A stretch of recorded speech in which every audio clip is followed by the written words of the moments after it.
Ei, meu nome é Lucas. Tenho 29 anos. Até alguns meses atrás, eu era só um motorista. Dirigia gente importante para reuniões caras, ficava calado, voltava para a periferia. Aí uma noite, parado em frente a um restaurante chique, a minha chefe, uma CEO casada, 15 anos mais velha, olhou pelo retrovisor e disse: "Finge que é meu noivo nesse jantar." Eu ri nervoso e perguntei: "E se não tiver volta?" Ela segurou minha mão e a gente nunca mais voltou mesmo. Diz aí nos comentários de qual cidade você está assistindo. E me conta. Você teria dito sim? Eu nunca imaginei que um dia ia estar parado embaixo da varanda dela às 2 da manhã, segurando um lenço esquecido e tentando entender como a gente tinha chegado até ali. Mas talvez eu precise voltar um pouco. Meu nome é Lucas.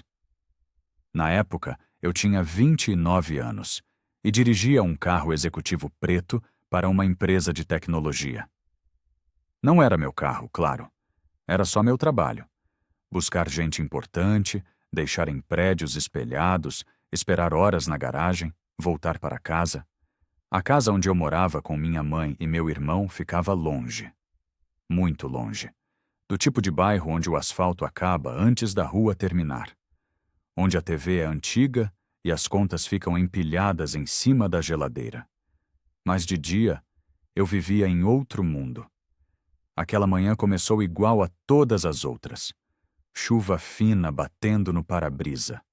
O cheiro de couro dos bancos misturado com o café que eu tinha tomado correndo. O limpador fazendo aquele barulho ritmado que quase hipnotiza. Eu gostava daquele silêncio. Gostava de dirigir pela cidade ainda escura, vendo os prédios acenderem aos poucos. Era como se eu fosse invisível. E, de certa forma, eu era. Motorista particular é assim. A gente está ali, mas não está. Escuta tudo, mas finge que não escutou. Vê tudo, mas nunca comenta. Naquela manhã, eu tinha que buscar uma cliente nova. Miranda Carvalho, CEO de alguma coisa grande. Eu nem sabia direito o quê. O Dino, meu colega mais velho, tinha me avisado na garagem. Ela é gelada, mano. Não espera sorrisinho. Só faz teu trabalho direitinho que tá tudo certo. Eu encostei o carro na frente da cobertura dela às 6h15 da manhã. Prédio alto, portaria com mármore, porteiro de terno. E então eu a vi pela primeira vez. Ela desceu do elevador usando um vestido cinza, salto alto, bolsa cara, cabelo preso, brincos discretos e aquele perfume. Jasmim. O cheiro invadiu o carro inteiro quando ela entrou.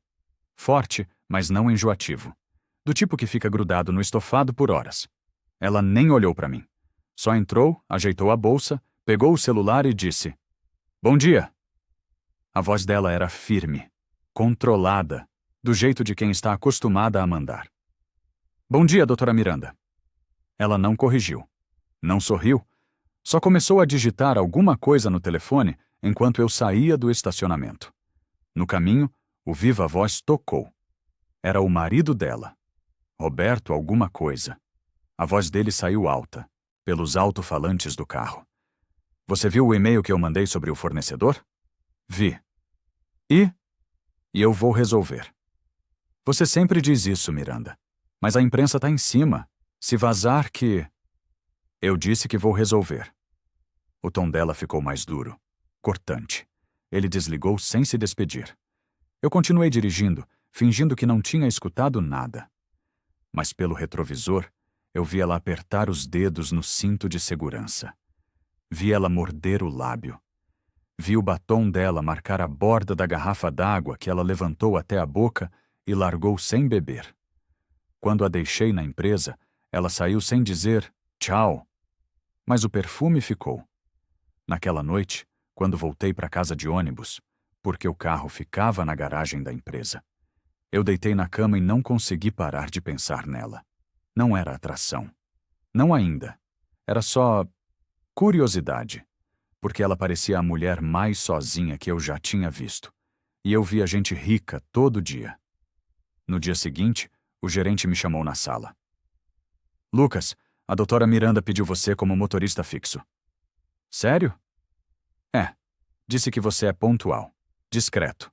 Então, a partir de hoje, você fica só com ela. Escala dedicada. Tá bom pra você? Claro. Eu saí da sala tentando não parecer nervoso. Mas por dentro, alguma coisa apertou. Ser motorista fixo de alguém assim significava estar perto. Muito perto. Todos os dias. E eu não sabia se estava pronto para isso. Naquela semana, a rotina começou a se formar. 6 da manhã. Buscar Miranda na cobertura. Sempre de salto. Sempre de perfume. Sempre séria. Durante o dia, reuniões, almoços de negócio, eventos. Eu esperava no carro. Lia, ouvia música baixo, observava. À noite, deixar ela em casa. Ver as luzes da cobertura acenderem uma por uma. Imaginar como era aquele apartamento por dentro. As conversas eram curtas, profissionais, mas aos poucos, ela começou a relaxar. Uma tarde, na volta de uma reunião, ela perguntou: Lucas, você tem família? Foi a primeira vez que ela usou meu nome. Tenho sim, minha mãe e meu irmão. Seu pai? Não tá mais com a gente. Ela assentiu devagar. Não fez mais perguntas. Mas eu vi, pelo retrovisor, que ela tinha parado de mexer no celular. Estava escutando. E a senhora? Eu perguntei sem pensar muito. Ela deu um sorriso pequeno, amargo. Eu tenho um marido e uma enteada. Enteada? Camila, filha dele. 22 anos. Influenciadora digital. Ela falou influenciadora digital, do jeito que alguém fala problema. Eu ri baixo, e pela primeira vez ela riu também. Foi um riso curto, quase envergonhado, como se ela tivesse esquecido que sabia fazer aquilo. Na sexta-feira daquela semana, ela entrou no carro mais tensa que o normal. Tem um jantar importante hoje à noite, ela disse, sem tirar os olhos do celular. Com a doutora Selena Martins, investidora. Vai ser eu e o Roberto. Entendi. Quero que você fique de plantão perto do restaurante. Só, por precaução. Sem problema. Ela respirou fundo. Obrigada. Naquela noite, eu ajeitei a camisa. Passei gel no cabelo. Não sei bem por quê. Afinal, eu ia ficar só esperando no estacionamento. O restaurante era chique, daqueles com manobrista, porta de vidro, som de piano lá dentro. Eu estacionei do outro lado da rua e esperei. Miranda chegou às 8. Vestido preto, salto mais alto. Jasmim tão forte que eu senti mesmo de longe. Ela entrou no carro, mas não pediu para ir embora. Ficou ali, olhando pela janela, respirando devagar. O celular dela tocou. Roberto. Ela atendeu no viva voz. Miranda, eu vou me atrasar. Reúne com a Helena, segura a imagem até eu chegar. É importante, tá me ouvindo? Estou. Não estraga isso. Ele desligou. Ela ficou parada, segurando o telefone, olhando para frente. E então eu vi, pela janela, a doutora Helena descendo de um carro. Sozinha, acenando para Miranda. Foi aí que tudo mudou. Miranda se virou para mim. Os olhos dela estavam diferentes, apressados, quase desesperados. Lucas? Sim? Ela respirou fundo. Finge que é meu noivo nesse jantar. Eu pisquei. O quê? Por favor, só hoje. Só para eu não passar vergonha na frente da Helena. O Roberto não vem. Eu não posso chegar sozinha. Mas, doutora Miranda, eu sou seu motorista. Eu sei. Ela segurou minha mão. Mas ninguém lá dentro sabe. Por favor. Eu olhei para a mão dela na minha. Olhei para os olhos dela. E então, sem pensar muito, eu falei: e se não tiver volta? Ela parou. Me encarou. E então abriu a porta do carro. Vem. Dentro do restaurante, tudo era luz baixa. Taças alinhadas, guardanapos de linho. O cheiro de comida cara misturado com jasmim. A doutora Helena nos recebeu de braços abertos. Miranda, querida! Elas se abraçaram. E então, Helena olhou para mim. E esse moço bonito é... Miranda segurou meu braço. Apertou de leve. Meu noivo, Lucas. Eu estendi a mão.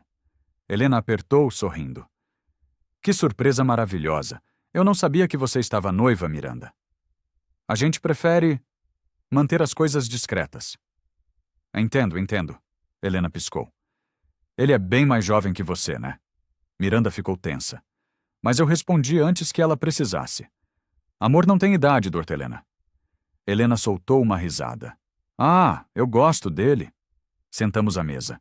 Eu puxei a cadeira para Miranda. Ela sentou devagar, sem tirar os olhos de mim. Eu sentei do lado dela.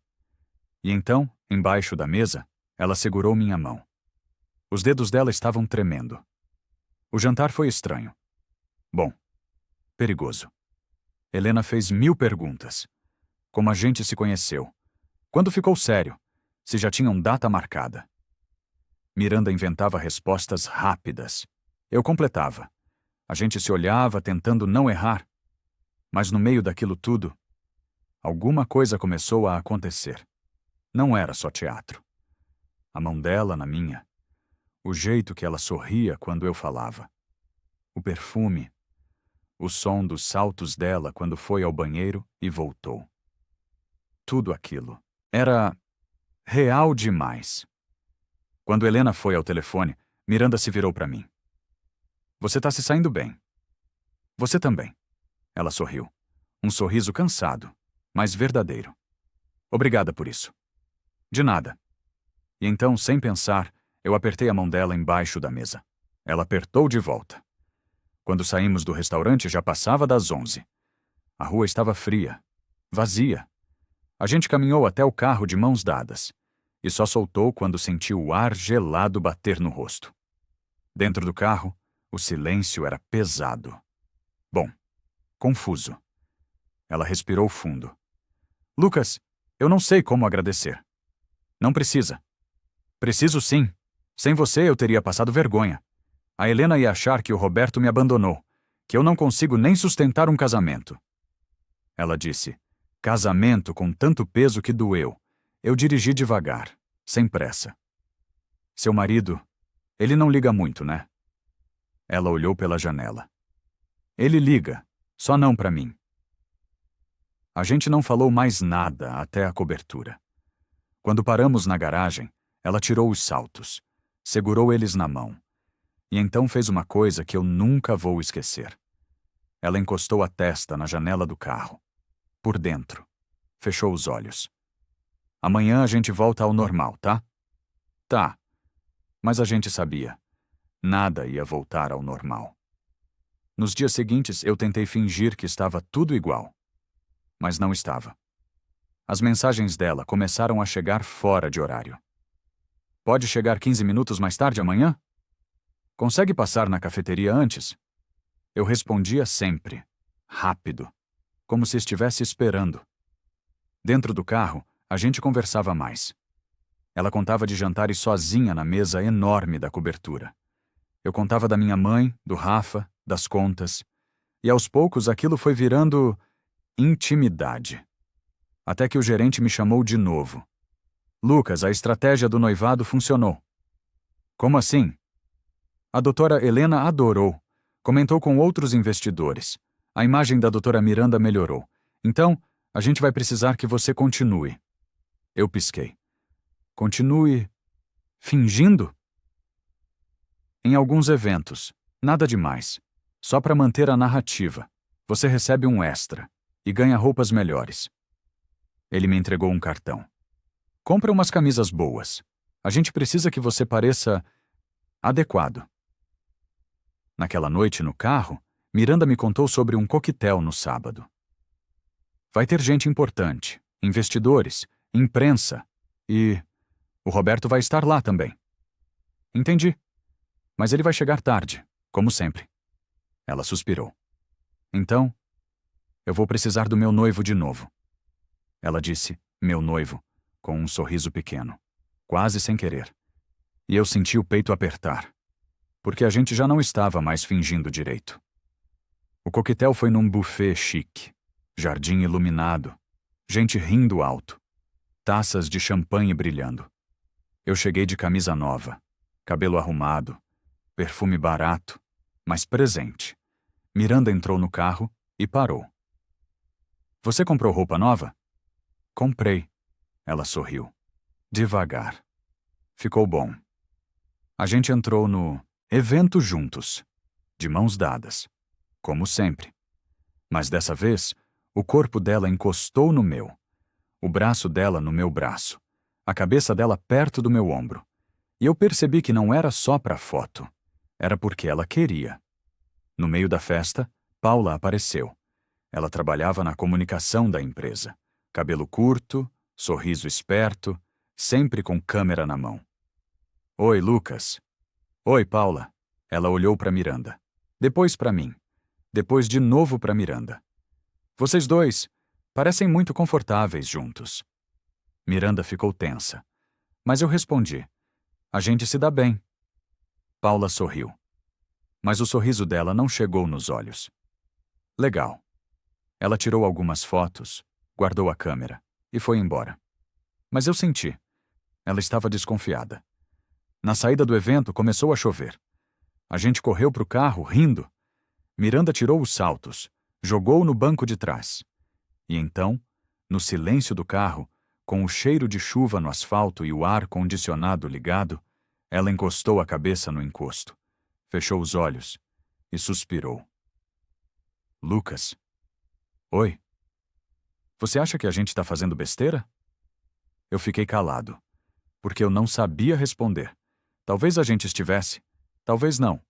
Mas naquela noite, com o batom dela marcado na taça que eu segurava no console, com o perfume de jasmim grudado no meu casaco, com a mão dela a centímetros da minha, eu entendi que, besteira ou não, eu já estava longe demais para voltar. Algumas semanas depois, tudo desmoronou. Mas antes disso, teve um momento em que eu realmente achei que a gente conseguiria sustentar aquilo.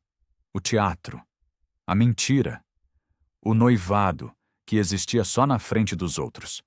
Só que o coração não funciona assim. Não quando você passa mais tempo com alguém do que com a própria família. Não quando você conhece o perfume dela de olhos fechados. Não quando ela encosta a testa na sua e respira fundo, como se você fosse o único lugar seguro que ela tem. Foi numa noite de terça-feira. Eu tinha deixado Miranda na cobertura depois de uma reunião longa. Ela estava exausta, calada. O celular não parava de tocar. Quando encostei o carro na garagem, ela não saiu logo. Ficou ali, olhando para o teto do carro. O celular tocou de novo. Roberto. Ela atendeu. Oi. Onde você tá? A voz dele saiu alta pelo viva voz. Chegando em casa. Eu vou dormir fora hoje. Reunião que vai até tarde. Tá. Você podia parecer mais interessada, Miranda. Interessada em quê, Roberto? Em fingir que eu acredito que você tá numa reunião? Silêncio do outro lado. E então ele desligou. Miranda ficou parada, respirando devagar, os dedos apertando o celular. E então, ela desabou. Não com choro, não com grito, só cansaço. Ela tirou os sapatos, puxou o vestido um pouco como se não conseguisse mais respirar direito, e soltou um suspiro tão fundo que parecia doer. Lucas. Oi? Fica aqui. Só uns minutos. Claro. Ela se virou para mim, e então fez aquilo de novo. Encostou a testa na minha. Não foi beijo, não foi abraço, foi só presença. O ar-condicionado ronronando baixo, o perfume de jasmim, o som abafado da cidade lá fora. E nós dois, tentando fingir que aquilo não significava nada. Mas significava tudo. Depois daquela noite, as coisas mudaram. As mensagens ficaram mais frequentes, mais pessoais. Você jantou? Tá tudo bem aí? Obrigada por hoje. Eu guardava todas. Relia quando não conseguia dormir. E tinha vezes que eu ficava olhando pro teto do meu quarto, ouvindo minha mãe roncando no cômodo do lado, o Rafa mexendo no computador velho, e pensava, eu tô me apaixonando por ela. E o pior de tudo é que eu sabia que não podia. Ela era casada, rica, mais velha, minha chefe, tecnicamente. E eu era ninguém. Um motorista, um garoto da periferia que foi pego para fingir de noivo e acabou fingindo tão bem que esqueceu que era mentira. Foi o Roberto quem anunciou o retiro. Uma reunião de diretores num hotel afastado. 3 dias. Reconstruir a imagem da empresa, ele disse. Miranda me contou no carro. Você vai ter que ir também, como motorista. Beleza. O Roberto vai estar lá, o tempo todo. Eu sei. Ela ficou em silêncio, mexendo nos brincos. Vai ser estranho. Vai. Mas a gente foi mesmo assim. O hotel era enorme, luxuoso, com jardim, piscina, salão de eventos. Eu levei Miranda e mais 2 diretores. Roberto foi em outro carro. Para mostrar independência, ele disse. Durante o dia, eram palestras, reuniões chatas, sorrisos falsos. Paula estava lá também, cobrindo tudo para a comunicação interna. Ela andava com a câmera o tempo todo, observando, anotando. E eu sentia o olhar dela em mim. À noite, depois do jantar coletivo, Miranda sumiu. Eu fiquei de plantão na garagem dentro do carro, ouvindo a chuva bater no vidro. Até que ela apareceu. Roupa simples, sem salto. Cabelo solto. Bateu na janela. Eu abri a porta. Oi. Oi. Ela entrou no carro. Eu não aguento mais ficar lá em cima. Tá tudo bem? Não. Nada tá bem. Ela encostou a cabeça no banco. Fechou os olhos. Eu odeio isso, Lucas. Essa vida. Esses sorrisos. Essas mentiras. Então para. Não é tão fácil. Por que não? Ela me olhou. Porque eu construí isso. Essa empresa, essa imagem. E se eu largar tudo agora, o que sobra? Eu não soube responder. A gente ficou em silêncio. E então ela disse: Vamos dar uma volta. Só para respirar. A gente subiu para o corredor do 3º andar. Vazio. Silencioso. Tinha janelas enormes dando para a cidade. Luzes piscando lá embaixo. A gente ficou ali, lado a lado, olhando para fora. Você já quis sumir? Ela perguntou. Já. Para onde você iria? Não sei. Algum lugar simples. Praia, interior, longe de tudo. Ela sorriu. Deve ser bom, não ter que fingir o tempo todo. É. Ela encostou a cabeça no meu ombro. E a gente ficou assim, quietos. Até que o elevador fez aquele som. Ding! A gente se afastou rápido. As portas abriram. E lá estava Paula, com o celular na mão. Ela não disse nada, só olhou. Primeiro para mim, depois para Miranda. Depois de novo para mim. E então sorriu. Um sorriso estranho. Desculpa, eu só vim pegar água. Ela passou por nós. Entrou no corredor. Desapareceu. Mas eu vi. Ela tinha tirado foto. No dia seguinte, o clima no café da manhã estava pesado. Miranda sentou longe de mim. Conversou com outros diretores. Fingiu que eu não existia. E eu entendi. Ela estava com medo. À tarde, meu celular tocou. Era o gerente. Lucas, preciso falar com você. Sobre o quê? Pessoalmente. Quando voltar. Ele desligou. E eu soube que tinha dado merda.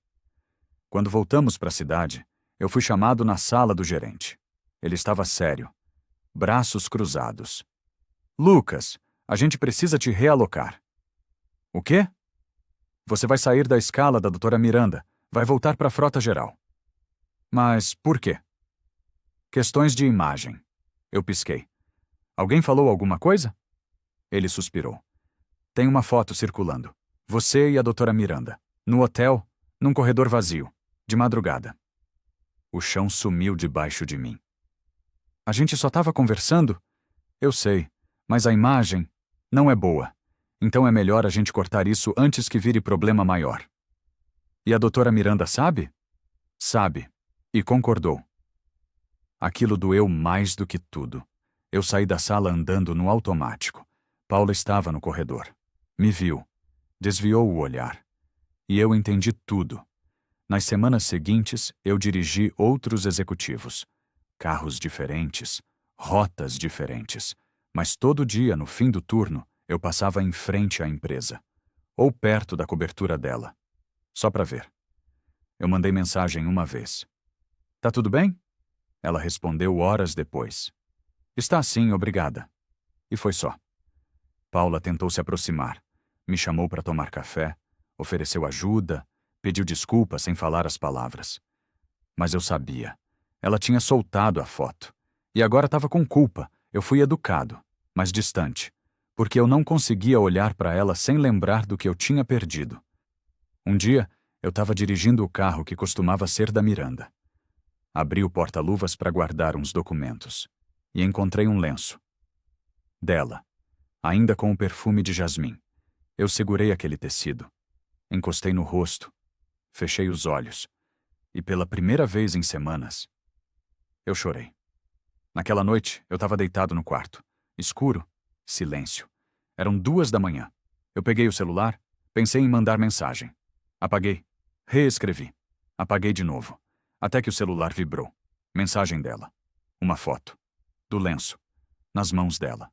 E uma frase. Acho que você esqueceu isso em mim. Meu coração disparou. Eu li. Reli. Li de novo. E então eu me levantei. Peguei as chaves, coloquei o lenço no bolso. Saí de casa sem fazer barulho. A cidade estava vazia. Fria. Eu dirigi até o bairro dela. Estacionei do outro lado da rua. E fiquei ali, olhando para a cobertura. Todas as luzes apagadas. Eu desci do carro. Atravessei a rua. Parei na calçada. O porteiro me reconheceu. E aí, Lucas, tudo certo? Tudo, seu Armando. Só vim deixar uma coisa. Mas eu não subi. Fiquei ali, parado, olhando para a varanda dela, pensando se devia ir embora.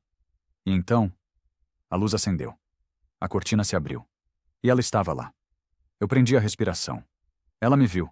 Ficou parada, olhando para baixo. E então, sumiu.